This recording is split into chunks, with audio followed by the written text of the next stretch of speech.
మదమంచిపాడు ఆంధ్రప్రదేశ్లోని పల్నాడు జిల్లాలో గుండ్లకమ్మ నది ఒడ్డున ఈ పెదకంచర్ల గ్రామంలో ఉన్న వీరాంజనేయ స్వామి దేవాలయాన్ని మదమంచిపాడు అంటారు. ఈ దేవాలయంలో ఉన్న ఆంజనేయ స్వామి స్వయంభూ విగ్రహం అన్నమాట. చైత్ర బహుళ పంచమి నాడు అంటే శ్రీరామనవమి వెళ్ళిన 11వ రోజున ఇక్కడ భారీగా ఒక తిరణాలు అనేది జరుగుతుంది.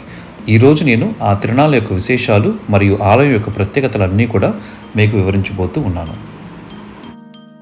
కొన్ని వందల సంవత్సరాల క్రితం ఒక రైతు పొలం దున్నుతూ ఉండగా ఆ రైతు యొక్క నాగలికి స్వామివారి విగ్రహం తగలటం జరిగింది. అలా తగిలిన స్వామివారి విగ్రహాన్ని బయటికి తీసి ఆ రైతు తన పొలంలోనే గుడి కట్టేసేసి స్వామివారిని కొలవటం జరిగిందనమాట. ఇది 13 సంవత్సరాల నుంచి ఆ వంశీయులు స్వామివారిని కొలుస్తూ ఉన్నారు.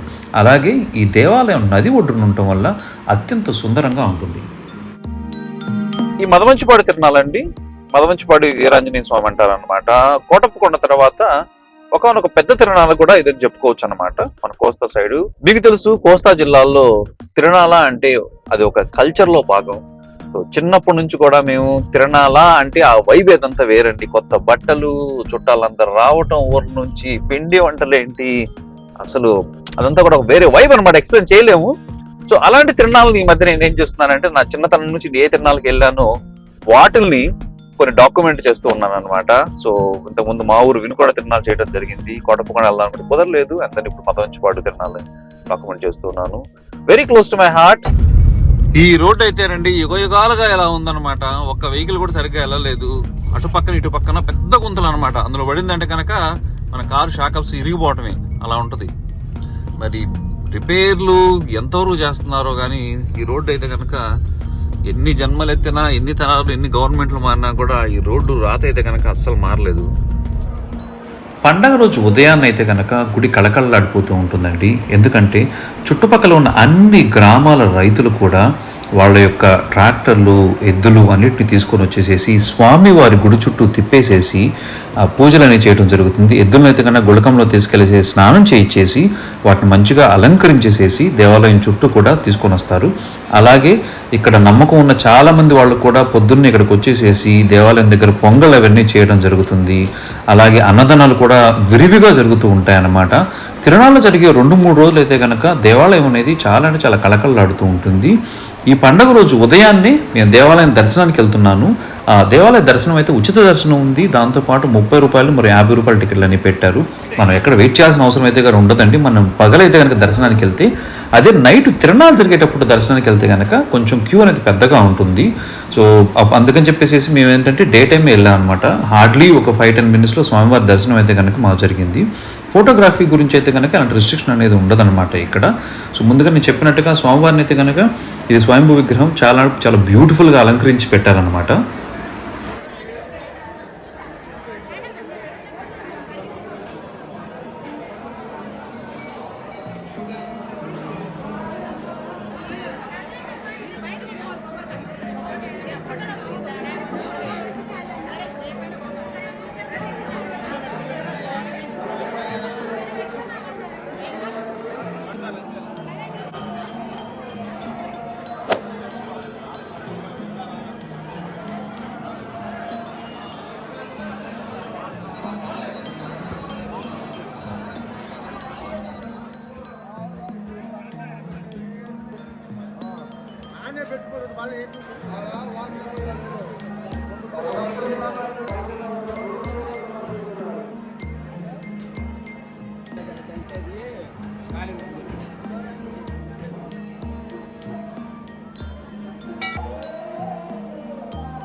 స్వామివారి ఆలయ ప్రాంగణంలో ఒక పుట్ట ఉంటుంది. పుట్టతో పాటు నాగరాజు యొక్క విగ్రహం, అలాగే శివలింగం మరియు నవగ్రహాలు, ఇలాగ చాలా అంటే చాలా విగ్రహాలు ఉంటాయన్నమాట ఆలయ ప్రాంగణంలో మొత్తం కూడా. అండ్ భక్తులైతే కనుక ప్రతి ఒక్క చోట పూజలు ఆచరిస్తూ చాలా కళకళగా దేవాలయం కనపడుతుంది ఈరోజు.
సాయంత్రం జరిగే తిరణాలకైతే కనుక ప్రభలు రెడీ అవుతున్నాయండి. ఈ ప్రభలు కట్టడంలో కూడా చాలా పోటీ ఉంటుంది. చుట్టుపక్కల ఊర్ల నుంచి కూడా ప్రభలు అనేవి వస్తూ ఉంటాయన్నమాట. ఒక దానిని మించి ఇంకోటి ఉండాలని చెప్పేసి సూపర్ డూపర్గా డబ్బులు ఖర్చు పెట్టేసేసి ఈ తిరణాలని సెలబ్రేట్ చేస్తూ ఉంటారు. ఈ సంవత్సరం అయితే కనుక మొత్తం 7 ప్రభలు కట్టారు. దేవాలయం పక్కన ఒక 2 ఉన్నాయి, అంటే ఇక్కడ పక్కన అయితే కనుక 5 ఉన్నాయన్నమాట. ఈ ప్రభల మధ్య జరిగే పోటీ చూడాలంటే కనుక మనం నైట్ తిరణాలకు వచ్చేసేసి ఆ రికార్డింగ్ డ్యాన్సులు చూస్తేనే అసలైన మజా అనేది వస్తుంది.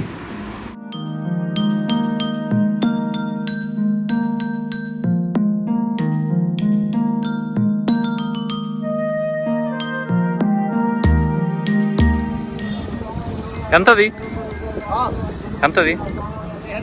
300.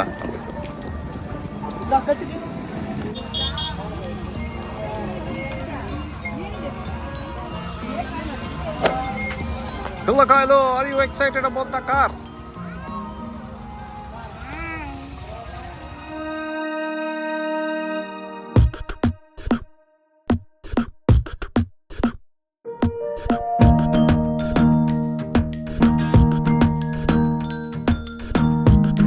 ఈ తిరణాల్లో ఒక ఎక్సైటింగ్ ఏంటంటే అండి, ఎడ్ల పందాలు అనమాట.